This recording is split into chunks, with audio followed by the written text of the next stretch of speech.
गाय किने ना मिलिया, जिन मिलिया तिन रोए। और जब नाचे गाय भगवान मिले फिर कौन दुआगण हो। रोने का तात्पर्य ये है कि आपके अंदर एक विशेष कसक पैदा होगी। जैसे परमात्मा की चर्चा चलेगी आंखों से आंसू बहने लग जाएंगे, तो समझ लिया कि आपकी भक्ति बहुत ही स्पष्ट है। जैसे सूरज के आगे बदरा ऐसे कर्म छयारे, प्रेम की पवन करे चित मंजन झलके तेज नयारे। परमात्मा की प्राप्ति उसके अंदर प्रेम होने से होगी, और प्रेम बनाने के लिए सारी क्रियाएं कराई जा रही हैं, यो ज्ञान बताया जा रहा है। अब किसी वस्तु के अंदर हमारी जो चाह बनती है उसके गुणों से बनती है।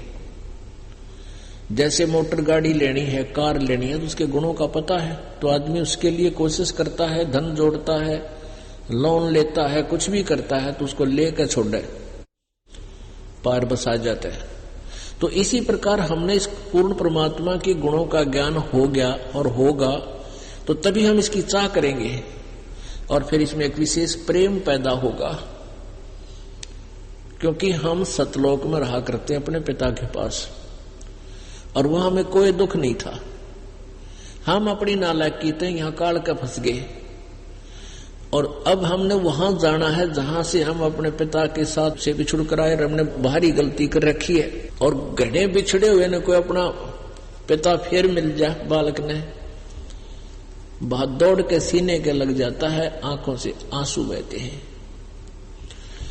तो कहते हैं जैसे सूरज के आगे बदरा ऐसे कर्म छयारे,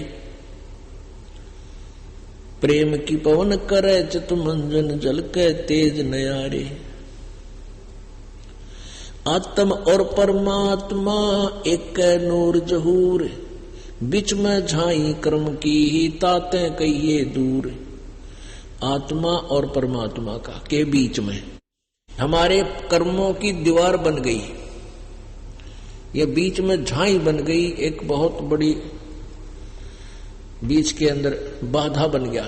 तो इस बाधा को कैसे हटाया जाए? जैसे सूरज के आगे बदरा ऐसे कर्म छयारे। जैसे सूर्य के सामने बादल आ जाते हैं, बादल कैसे हटते हैं? हवा उनको तेज आवाज उनको फेंक देती है इधर उधर, और सूर्य स्पष्ट दिखाई देने लग जाता है। आत्म और परमात्मा एक का नूर जहूर, और बीच में झाई कर्म की ताते कहिए दूर। उसके लिए उस झाई को हटाने के लिए क्या बताते हैं? जैसे सूरज के आगे बदरा ऐसे कर्म छयारे, और प्रेम की पवन करे चित मंजन फिर झलके तेज नयारे। तो उस परमात्मा में एक प्यार बनेगी, कसक बनेगी। कुछ दिनों के बाद फिर आंखों से आंसू भी बंद हो जाएंगी, और ऐसी स्थिति हो जाएगी जिसको उन्मन मुद्रा बोलते हैं।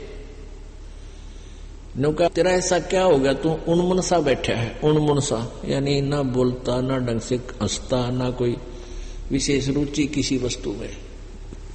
तो उसमें आपको ये समझ ले कि तत्व ज्ञान आपके हृदय में समा चुका है। जैसे नानक साहिब जी से कहना चाहते हैं कि कुछ दिनों के बाद क्या होगा, आपके अंदर एक विशेष कसक पैदा होगी, जरा सी भी चर्चा परमात्मा की शुरू हो जाएगी, आंखों से आंसू आने लग जाएंगे, और कुछ दिनों के बाद ऐसी स्थिति हो जाएगी आंसू भी बंद हो जाएंगे।